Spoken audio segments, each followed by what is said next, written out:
Oh man, 286 new subscribers. That's how many this week alone the Marketplace of Ideas needs on the podcast to get to 10,000 by the end of this year and thus to survive past this year into 2012 and beyond, bringing you more cultural conversation of the depth you demand.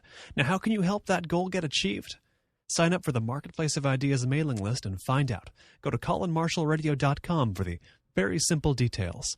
Thanks. There's kind of a postcard view of Portland, like it's a very green, verdant type place, the city of roses, you know. And I grew up in the Pacific Northwest myself in Seattle, and I think you have in this film a Portland that seems more like the Pacific Northwest I know. It's a Portland that's more like kind of a sheet of steel, maybe. I mean, what kind of feel of Portland did you think was important to get across here? Well, I wanted to show Portland, like you said, like people from the Pacific Northwest know the area. And growing up, what I remember is a lot of rain and a lot of grays and greens and browns, but all really rich in color. So if it's brown, it looks like it's, deep, rich, wet brown. If it's green, it, again, deep, rich, and wet. And the clouds are kind of steely gray, not sort of fluffy clouds. And obviously Portland has summer like anywhere else, but those are the colors that I think we really wanted to capture. And actually when we were shooting, when it was, we shot mostly in April, and the weather was really erratic during that time. And sometimes it'd be pouring down rain, but also it would be hailing and sunny and partly cloudy, and it just changed sometimes all those things within an hour.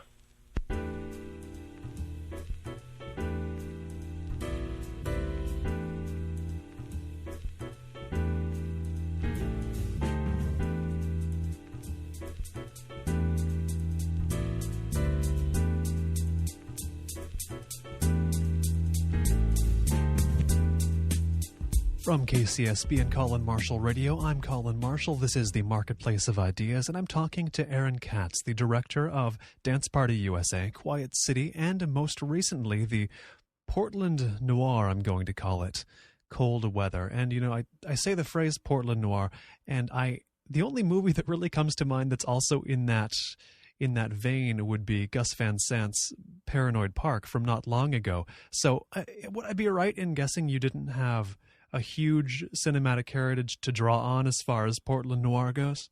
Yeah, there's very few people making films specifically set in Portland, even setting aside the noir part of it. Really, Gus Van Sant, Kelly Reichardt, those are the two most prominent people who set films that are really in Portland. Now, there's a lot of films shot there, but mostly they're using Portland as an anonymous city or a stand-in for Chicago or somewhere else.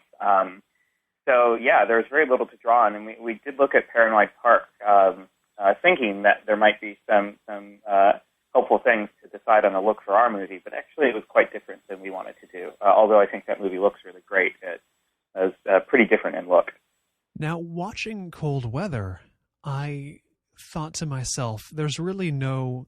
If you wanted this look, there's no other city, it seems to me, in the U.S. that could stand in for the look you get. So it seems kind of weird, doesn't it? That there would be this feeling, this sensibility that has been cinematically, no one's really bothered to mine it. Does that make any sense? Yeah, I don't know why that is either. I don't know. Obviously, a lot of cities have pretty deep history of films that are actually set there. Obviously, New York and Chicago and Baltimore, but I don't know. I guess maybe there's just not as many filmmakers from Portland, and it's rainy, so it's inconvenient to shoot there. I'm not really sure, but I think Portland is a beautiful place, and I really love the city, and I wanted to show it in a way that people from Portland would say, yeah, that's my city, and I recognize that. And even to the extent where when people are driving around, not that this really matters in films, but when people are driving around, they take the routes that you really would take to get somewhere in Portland.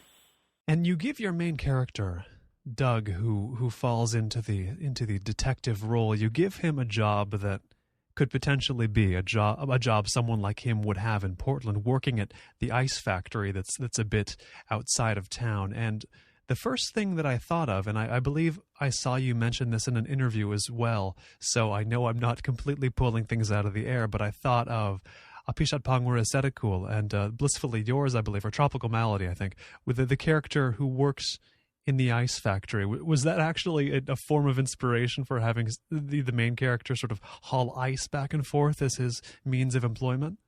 I think it must have been. I saw that movie the winter before I wrote Cold Weather, and in that movie, it's a different kind of ice factory. It's more like big blocks of ice, and the characters shoving them on the back of a truck. But I think the notion that there was such a thing as an ice factory came from Tropical Malady.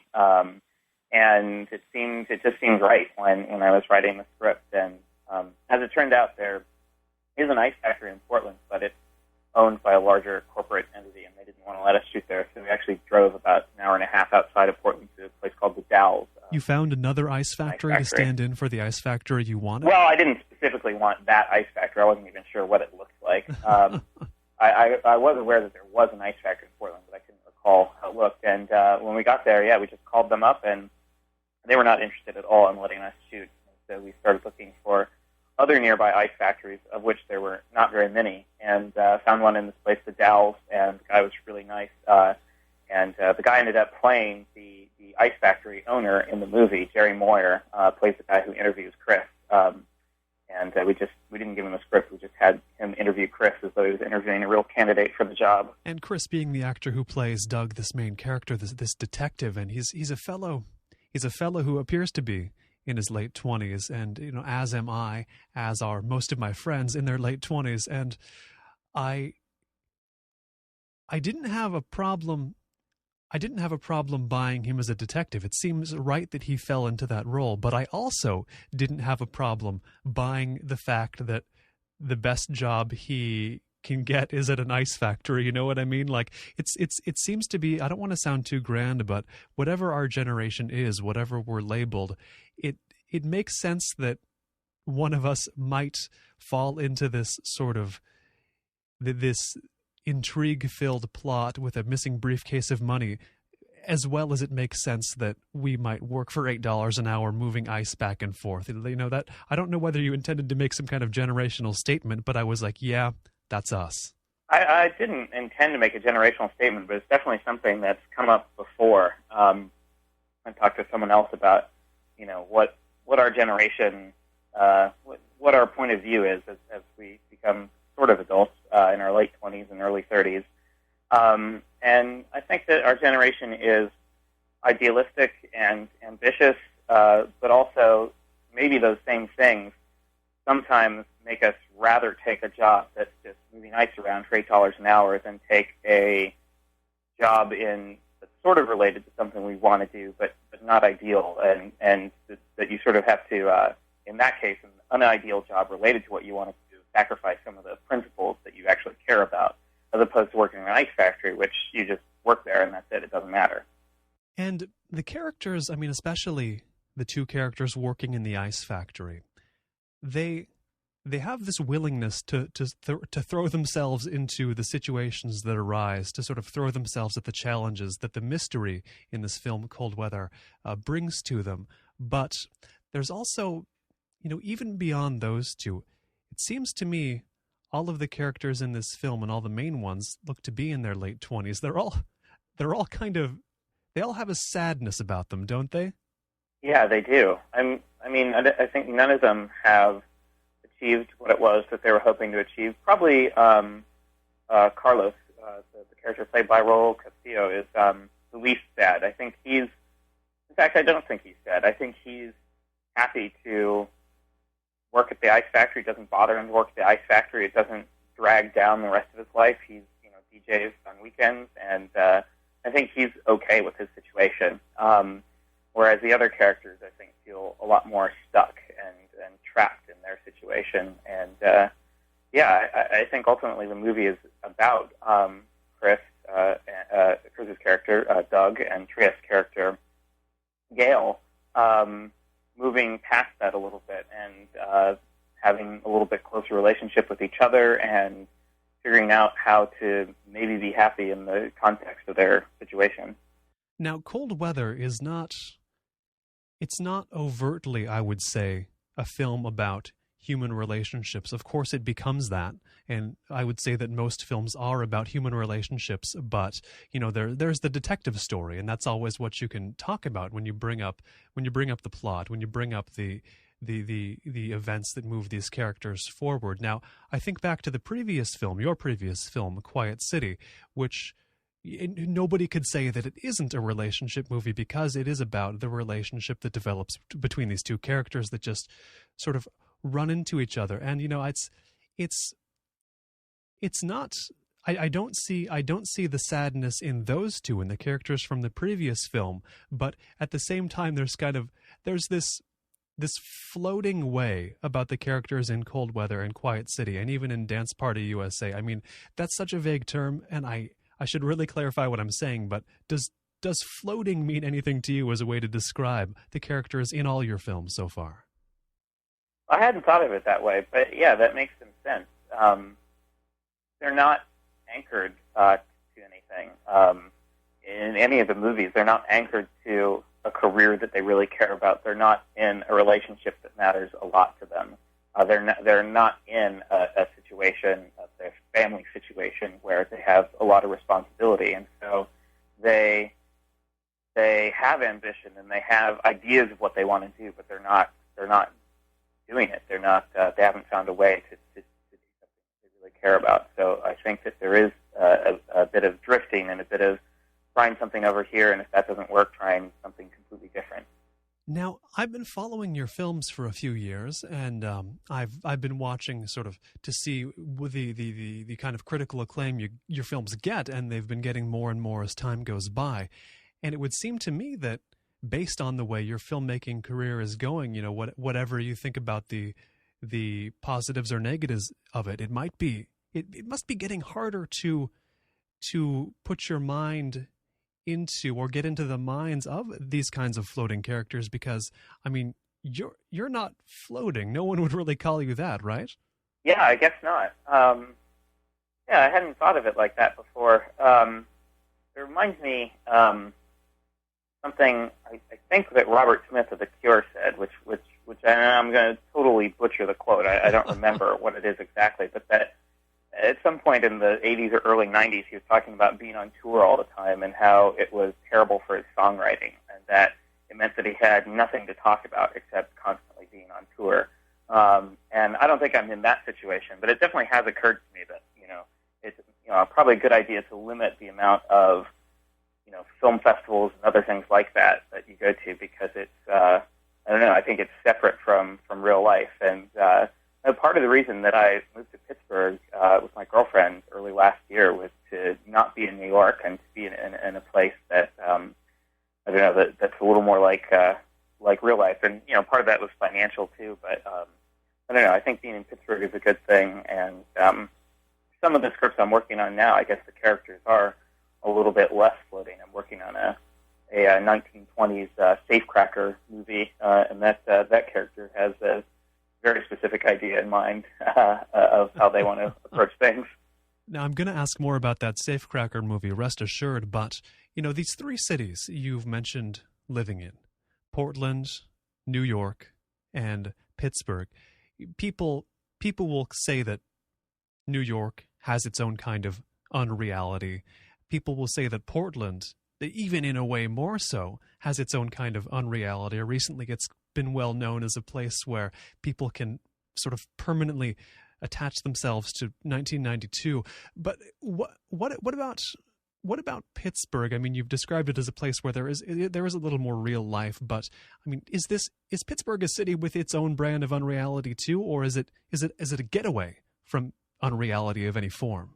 Well, I think every city certainly has unreality and things that are crafted with an eye towards a certain aesthetic or something like that. But I like Pittsburgh because I feel like it's a lot less cynical than New York or well, I do love Portland a lot, but I think that there is a level of cynicism in Portland that doesn't exist in Pittsburgh. And people are really excited when a new restaurant, say, opens up in Pittsburgh and has a really interesting menu. It's not just one among hundreds as it is in New York, which in New York, obviously, you have a lot of choices and I miss going out to eat in New York, and I miss, the repertory film programming in New York. But, but the lack of cynicism in Pittsburgh, I think, is one thing that sets it apart. And also, because its biggest financial crisis happened in the late 60s and through the 80s with all the steel mills closing, it's had a chance to reinvent itself and kind of find itself in a way that I think a lot of other cities in the more recent financial crisis haven't. So it feels pretty stable, and it feels like there's a really good energy, and there are young people moving here and people making different kinds of art moving here. And right now it feels like a city that's in a really good place. And that's not to say it's without frustration sometimes, or sometimes you want more restaurants or bookstores or other things like that. But I think everyone's genuinely supportive of the things that are here. The lack of cynicism, I mean, more broadly, I guess I want to bring up lack of cynicism as a general concept, because when I look at your characters, when I think about all the characters I've seen you put in a movie, from Dance Party USA through Cold Weather, I will go out on a limb and say none are cynical. I mean, is there a cynical one in the bunch? I don't think that there is. Yeah, I think they're all pretty earnest. And yeah, those are the characters that I tend to gravitate to, both writing those kind of characters and seeing those kind of characters in movies. Like, for example, one of my favorite movies recently was 35 Shots of Rum, where none of the characters are cynical at all. And I often have a hard time connecting to movies where people are entirely cynical, which isn't to say that that doesn't exist sometimes in life, but I feel often that movies make people cynical because I don't really know why. Like, I just watched a whole bunch of movies on a jury at a film festival, and so many of the characters were so cynical, and it almost felt more like the filmmakers pushing them in that direction for some reason than that's what the characters would really be like in real life. Could you write a cynical character, or does a cynical character leave you as a writer with no place to take that character? No, I think I could write a cynical character, and yeah, I think that they occur in life, and that they should be included in movies when appropriate. I think a couple of the projects I'm working on now have characters that are a bit more cynical than anyone in my previous films, and one book that I'd really like to adapt, which I don't know if it will ever happen. A book by George MacDonald Fraser called Flashman and the Redskins, about this alleged Victorian war hero who's actually a cheat and a liar and a womanizer and pretty much everything bad, but that everything always works out to make it look like he's the hero of the day, and he's an incredibly cynical character. Yes, probably there'll be some cynical guys or ladies in future films. Now, looking at the 3 films of yours currently available, it's interesting to me that, in Cold Weather, there's some elements of genre introduced. We've mentioned there's a detective story involved. It doesn't feel like a genre movie, but there's some parts of a genre you have used. Even the characters even talk about Sherlock Holmes stories, and there's some reflection of that in Cold Weather. And you go back to the first one, Dance Party USA. I would say unless you have a lot of very specific ideas about genres, there's not a lot of genre there. But as you've introduced genre elements, the movies have also become more relatable somehow, and usually genre makes things less relatable. Do you know what I mean? Yeah, I do. I think that genre oftentimes makes things feel removed from something that you could experience in life. And our idea with Cold Weather was to have characters act the way you or I would act if we were confronted with a mystery, which is to say, not really have any idea about the best thing to do and be drawing a lot on fictional instances of crime that you were familiar with. I'd like to think that the characters aren't behaving in that way where you've never picked up a gun before and suddenly you just automatically know how to use it, which is how it goes in a lot of movies. And I also really love the detective genre, and so we wanted to have fun with it, and I hope that comes through too. So hopefully that's why it's relatable. And a lot of the things we're working on now are genre movies of some kind. So hopefully that will continue on, and people continue to be able to relate to the characters as people and not just extensions of the genre plot. If you're just tuning in, this is the Marketplace of Ideas, and I'm Colin Marshall. My guest is filmmaker Aaron Katz. He's the director of Dance Party USA, Quiet City, and now the new Cold Weather. If when this broadcast is over you want to hear it again, visit colinmarshallradio.com or iTunes, search for the Marketplace of Ideas for the podcast. Whether you're on iTunes or colinmarshallradio.com, you will find a complete Marketplace of Ideas interview archive there, all up for the download. Questions, comments, feedback of any kind, send that along without delay to Colin, C-O-L-I-N, at colinmarshallradio.com. Now, let's get back to the talk with Aaron Katz on the Marketplace of Ideas for more cultural conversation of the depth you demand. Now, it's fascinating because the filmmakers that I think of, the other films, I should say, that I think of when I think of your films, they are kind of like ones that we've mentioned already. We've mentioned films by Apichat were aesthetical, like Tropical Malady. You mentioned Claire Denis' 35 Shots of Rum, which I very much enjoyed.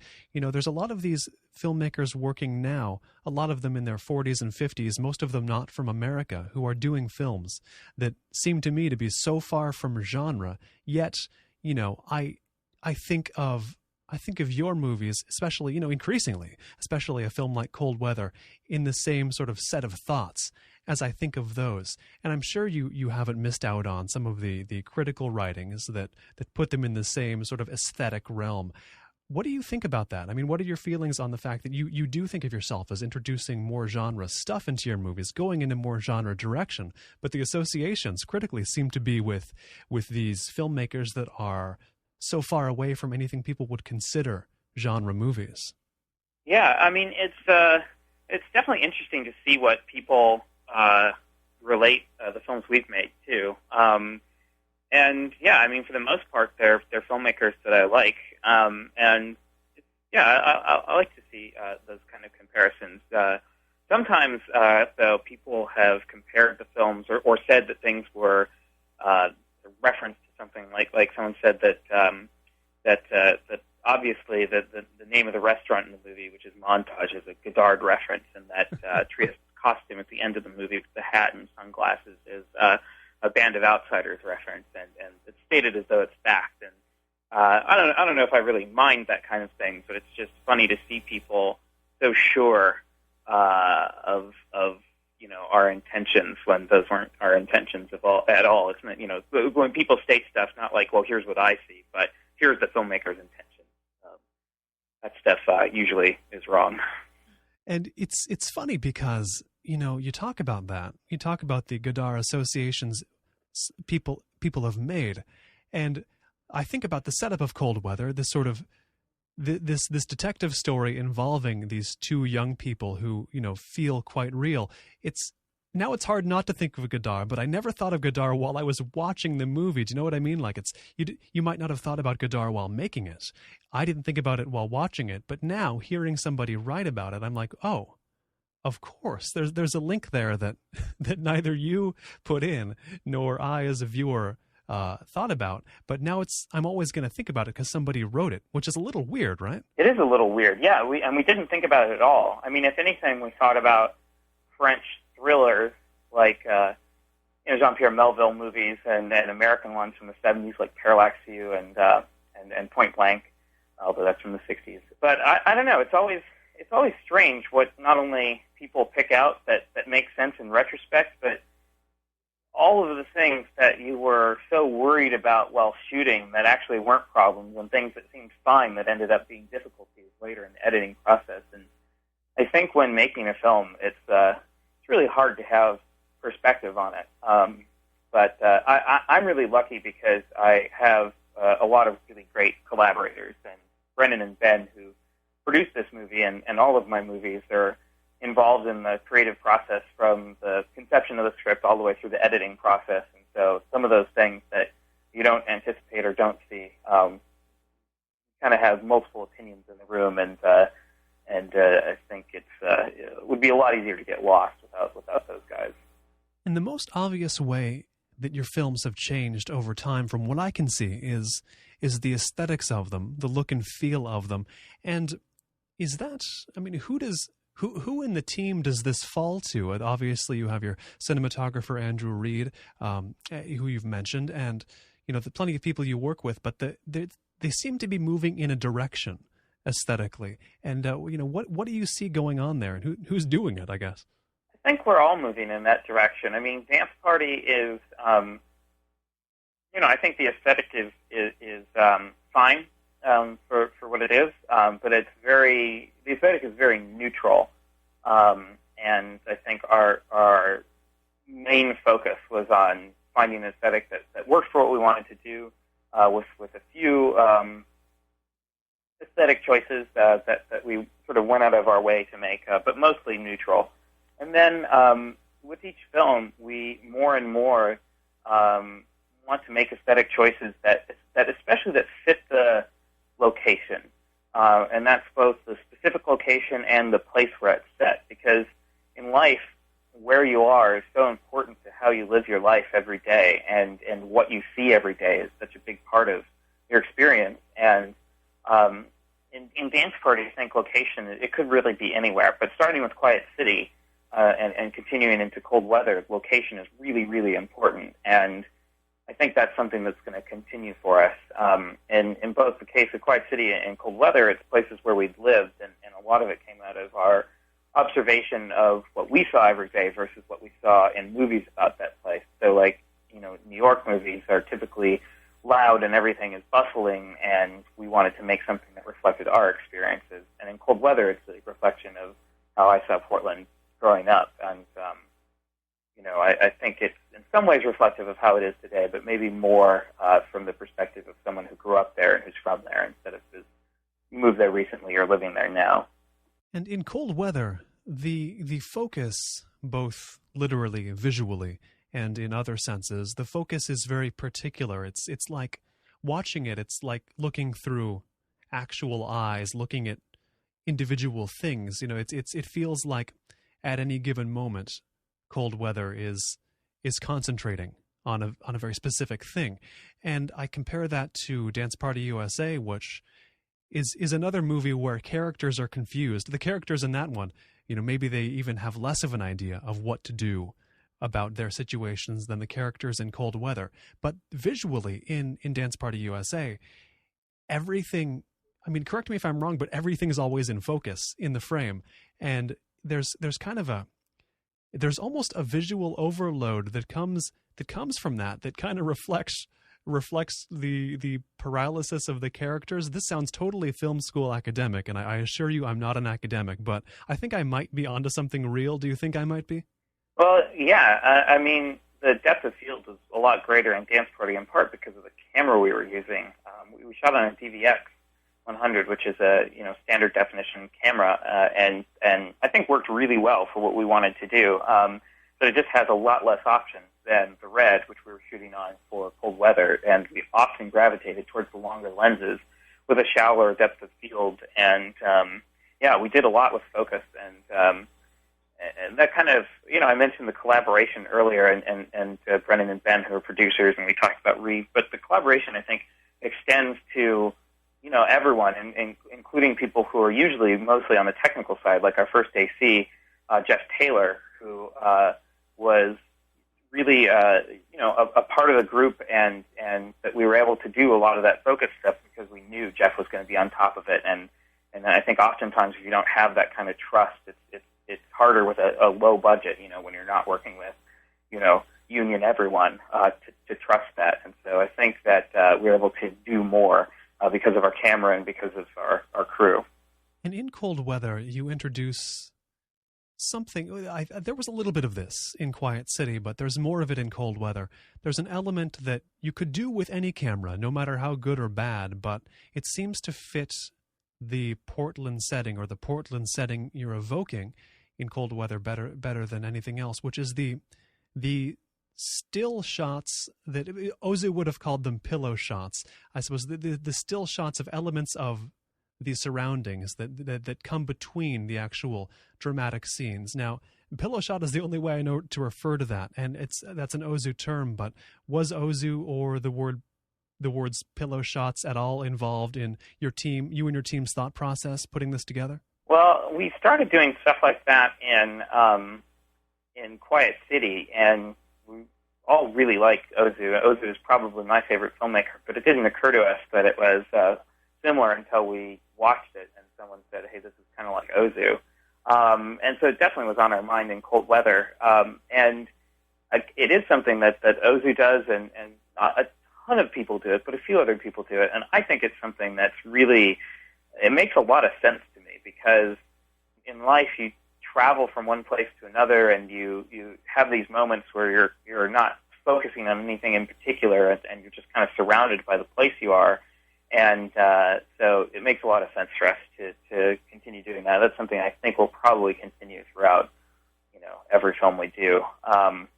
And I think that the camera and lenses we had were really well suited to shooting Portland, and there's a ton of layers in a lot of those shots. And when shooting on the red, you have so much control in the color correction process. And Reed and I talked with our color correctionist, Alex Bickle, before even shooting the movie about, doing some of these shots like that and some of the depth that was going to be in them. We wanted to make sure that everything was exposed, from the things in shadow to the sky, so that we could have the chance to control it in color correction and really have all those layers be there and not just have them blend into one another.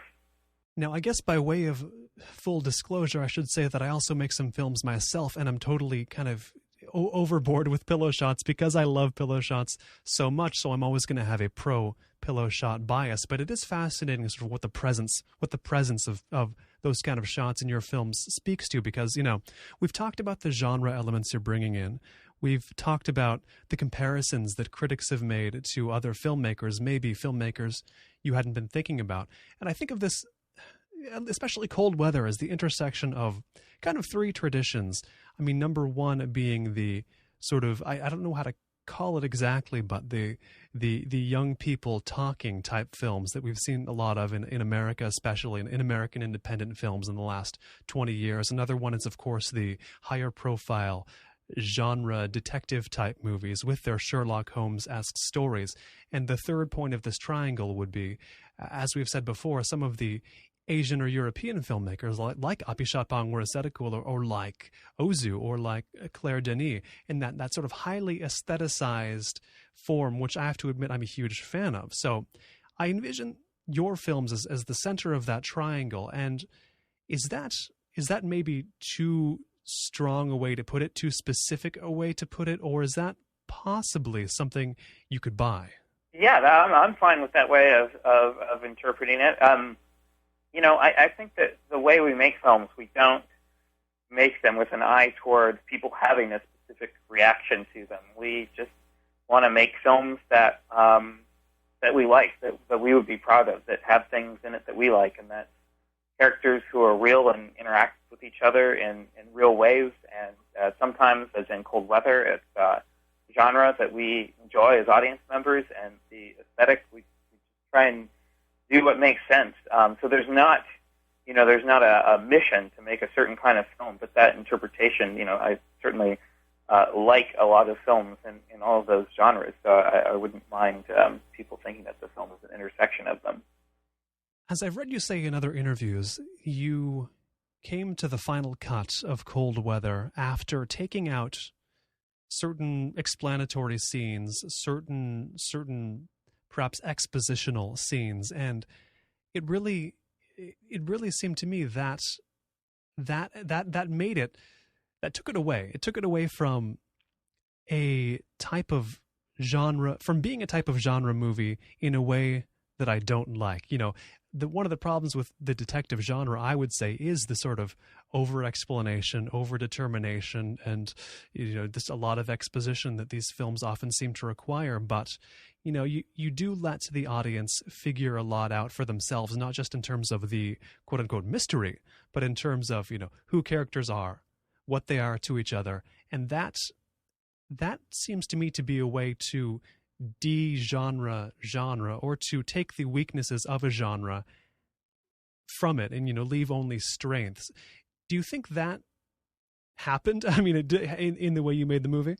Well, I think the scenes that went were expositional scenes that didn't have another layer to them. There's certainly some exposition still in the movie, and, Chris shows up at the grocery store and tells Trieste what he found out about the code, which won't make sense for anyone who hasn't seen the movie. But there's other layers, there's other things happening in the scenes that are left. And the ones that we cut, which are probably three scenes.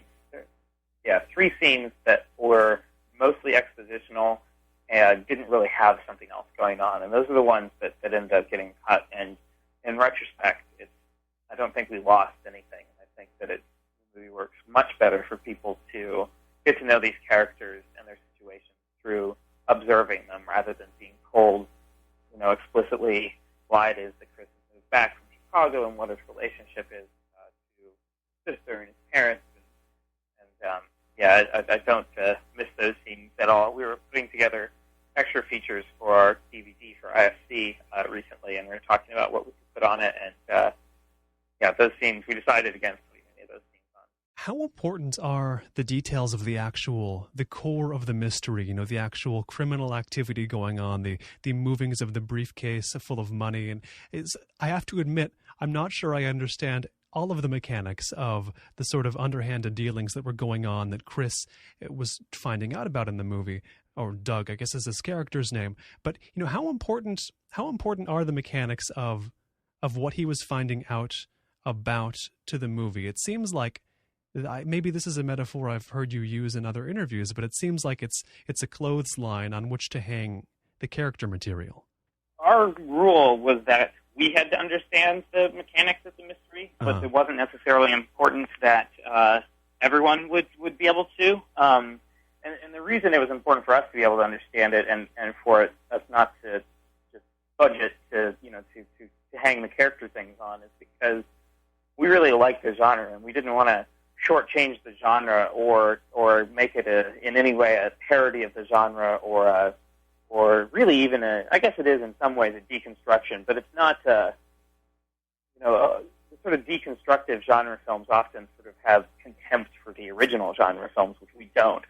Listening to people's interpretations of what the series of events are that led up to things that are happening in the film, people come back with some interesting things that are not at all what we intended, or skipping over something that's in there. But I'm fine with that, and I'm hopefully it feels like there's, even if you're not getting it, that the layers are there, that there's actual workings going on, and not just the sort of trappings of a mystery.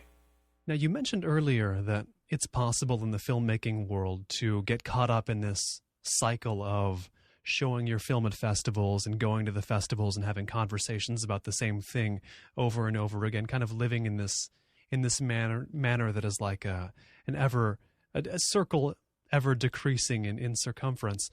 And it's something you mentioned as well in the appearance you made a couple of years back for Quiet City on Battleship Pretension, the film podcast whose hosts have actually been on this show as well. That's kind of closing that circle.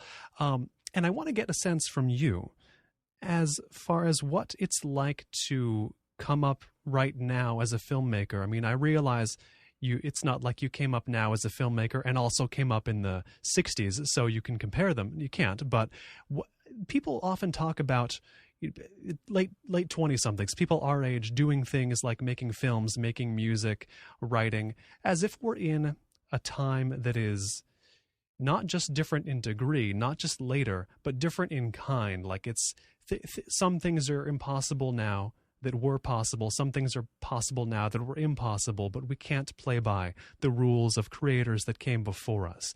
Do you think that's true? Do you think it's an exaggeration?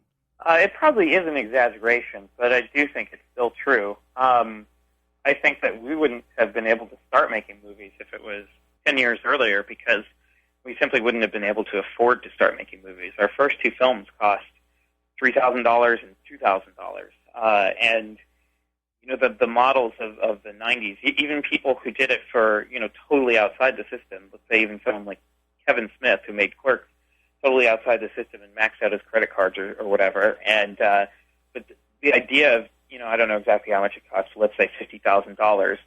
The idea of that being the minimum that you could spend to make any kind of a film, which was, even when we made Dance Party, we had this idea that, I don't know, it seems crazy to make a film for only $3,000. I mean, we thought we couldn't do it, or I thought we couldn't do it, rather, until Brendan said, no, I really think we could. Let's just figure out how much money we have and then figure out how to make a film within those confines, rather than figure out what we think we need and then figure out how to get that money, because there's no way we're going to be able to raise $50,000. And so access to technology like the DVX-100, which we shot Dance Party on, and like Final Cut Pro, which you can, cut on any home computer, allowed us to make that movie when I don't know how we would have done that before. And we saw a lot of people graduating years ahead of us with plans to make movies, and we saw them never make something because they were looking for that $50,000 or $100,000. And I think it's really hard fresh out of film school to put that kind of money together. It just seems like just a huge, unfathomable amount of money, even though in the scheme of things, scheme of movie making, obviously it's tiny. So I think that's definitely true. And I also think simultaneously people started taking films that were shot on DV or any non-film format were being taken a lot more seriously by film festivals, and it wasn't just viewed as some junky video project, which I think up until the mid-2000s, they really, unless you're Steven Soderbergh, that people wrote films off that were not shot on film. At the same time, there's still a lot of things that a lot of principles that hold true. And, I get a lot of emails, and I've removed myself from Facebook. But when I was on Facebook, a lot of Facebook messages with people saying how terrible the film industry is, and we shouldn't go back to the standard of the 1990s where everyone was just waiting around for, the Weinsteins to buy your movie for millions of dollars and all this kind of stuff. And I think a lot of that stuff is a little bit misguided, in that there's elements of how the system works that's important. And, we'd all like to continue making films for a living and not forever be doing it by, scraping money together and, working other jobs and constantly being shifting focus between your day job and film. And I think that a lot of people, I don't know, I get frustrated by hearing about all the alternative distribution strategies, and, some of them have merit, but to me, a lot of them feel like people who have been rejected by the system or are frustrated by the system, and I understand that, but I think there's a lot of things, like there's reasons why the system exists, and there's infrastructure that companies who release movies have that's really important to release movies if you actually want people to see them. If you're just tuning in, this is the Marketplace of Ideas, and I'm Colin Marshall. My guest is Aaron Katz, the filmmaker behind, as director, Quiet City, Dance Party USA, and the new Cold Weather. If you want to be kept posted on the Marketplace of Ideas, get weekly updates on all things Marketplace of Ideas, including current and upcoming interviews as well as related interestingness on the internet, sign up for the Marketplace of Ideas mailing list straight to your email inbox every week. Details are very, very simple to follow, very easy instructions. You'll find them on colinmarshallradio.com right there on the front of the Marketplace of Ideas page. It's somewhere near the top. Questions, comments, or any kind of feedback, including guest suggestions, send them along to Colin, C-O-L-I-N, at colinmarshallradio.com.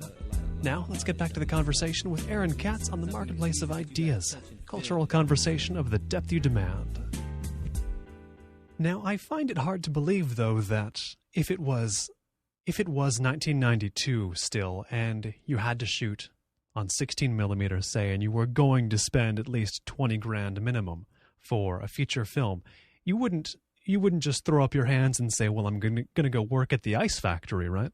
Well, I don't know. I mean, yeah, well, I guess what I meant is that, today, I up until recently was also a film projectionist, which is something I enjoy doing, but it's also really hard to balance working, a full-time job as a projectionist with working also more than a full-time job trying to make movies. And then recently I've been cutting trailers to make ends meet, which is great, but it's also, it's overwhelming, and I don't know what would have happened back in the 90s. I guess, we would have all maxed out our credit cards and made it work. I mean, I think with any artistic endeavor, you just want to make it work. You just want to find any means necessary, and people people find those means, but I think it would have been a lot harder back then. Are the filmmakers you can look to as far as writing inspirations or aesthetic inspirations or artistic inspirations, are they the same filmmakers you can look to as production inspirations, like the ones who got their projects off the ground with no money, with maxed out credit cards, with shooting when they weren't working at convenience stores? I mean, I'm always curious about this about any creator, but are those two inspirations the same people, the same filmmakers, or are they different people? A lot of the stuff that we talk about is films that are less recent. I mentioned French thrillers from the 50s and 60s, and like Bullet and Point Blank and Parallax View, and also Ozu, Antonioni, Tarkovsky.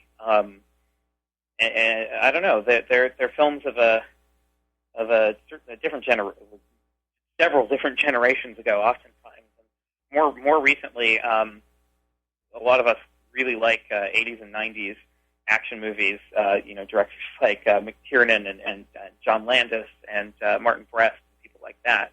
And they're certainly 100% part of the studio system. So those are the films we talk about the most. And in terms of inspiration for production, and it's not to say that we don't like their films, and not to overemphasize how much we like those other films as opposed to these films, because I also like the films I'm about to mention. It is a lot of people who went to our school. We went to North Carolina School of the Arts, where David Gordon Green and Jeff Nichols and Craig Zobel and other people younger than us, like Martha Stevens, went. And the common thread that runs between all of us is that we all made films with our friends for no money. And we did it, I think, because we had friends from school that we could trust, that we got a chance to work with in school and get to know really well, and that we had strong collaborators that we could go out, and because we didn't have money, we knew that we could sort of count on people to make it happen. And I think you really need that if you're not working with much money. And every one of those people, that's how, even David, who's now making Your Highness and Pineapple Express, that's how George Washington got made. And so I think that that really, I don't know, I really like how we've all made movies, and as opposed to hearing about people oftentimes who went to NYU or USC who seem to have nothing but disdain for the rest of their classmates and animosity, which I think is really, I don't know, I wouldn't want to try and get together a group of people when I really didn't like anyone from school.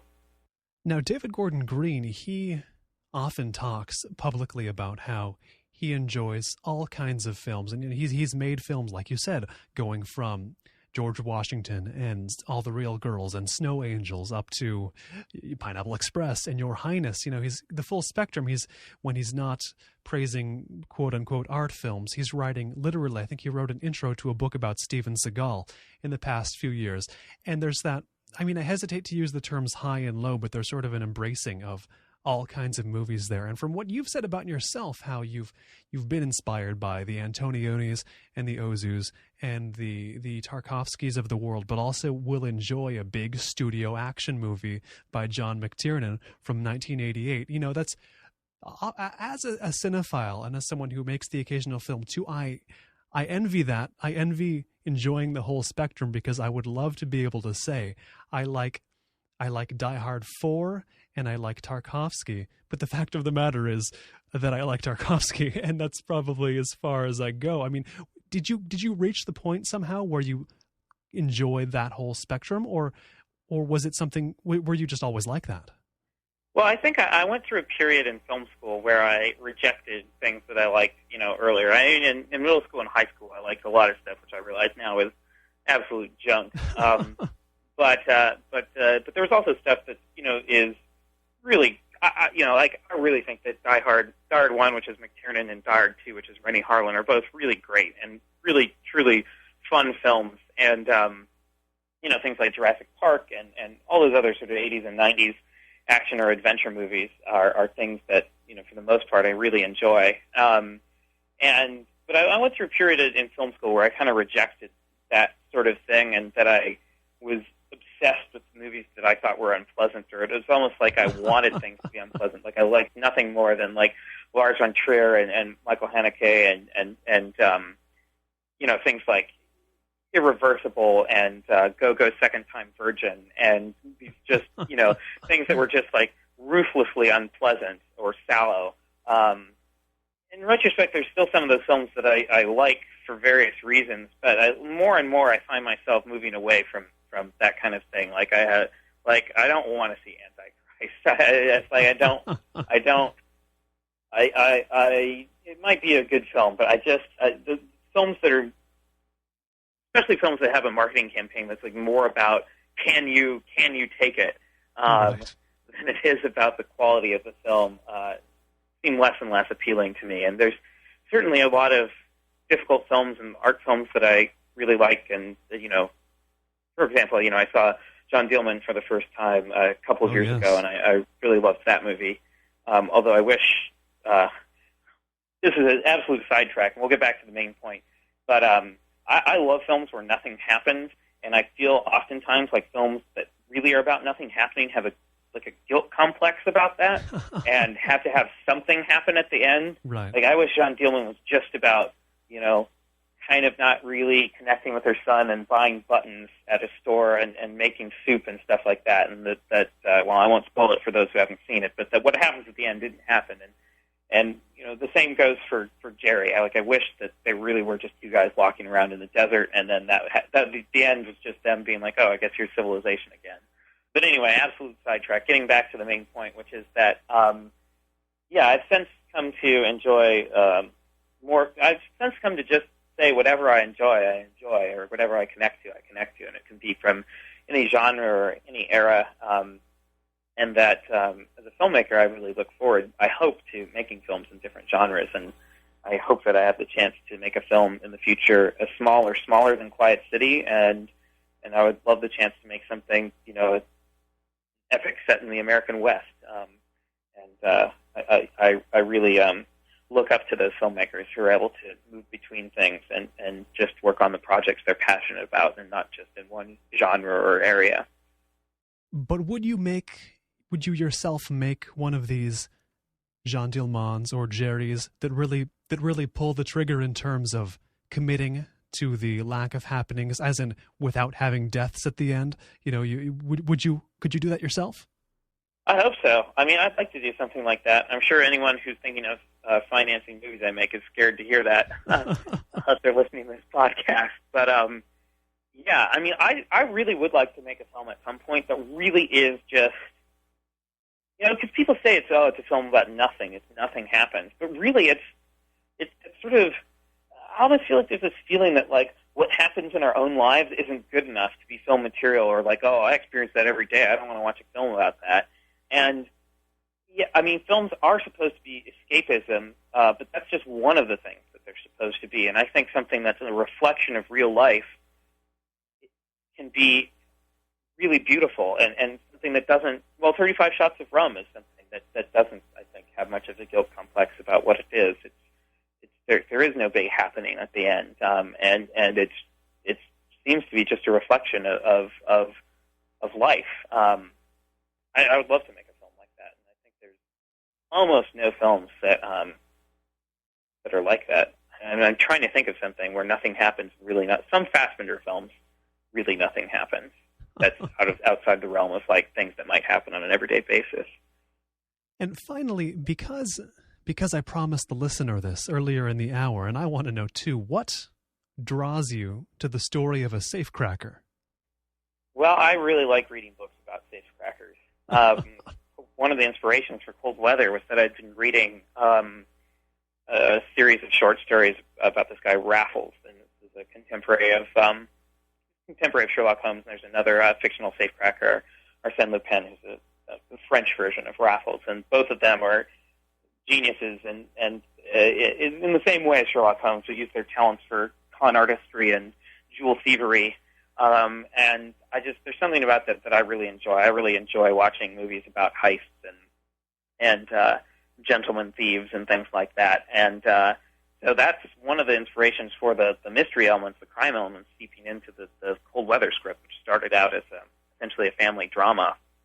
And I was thinking about Raffles one night, and also I'd recently watched Irma Vep and seen Maggie Chung leaping around on rooftops, yes. and just started to think of the idea of Maggie Chung as a safecracker in 1920s London, as the widow of a supposedly wealthy tycoon who's lesser with nothing, and so she uses her entree into high society. I don't know, it just all kind of, one thing started to make me think of another, and it started to seem like a really fun script to write. So I just sat down and wrote it, and it I don't know, it made a lot of sense, and I don't know, I mean, it's probably a tough movie to get made because it's period, and Maggie Chung is not too well known in America, but I don't know, it's a script that I really, really love, and it'd be great to get the chance to make it at some point.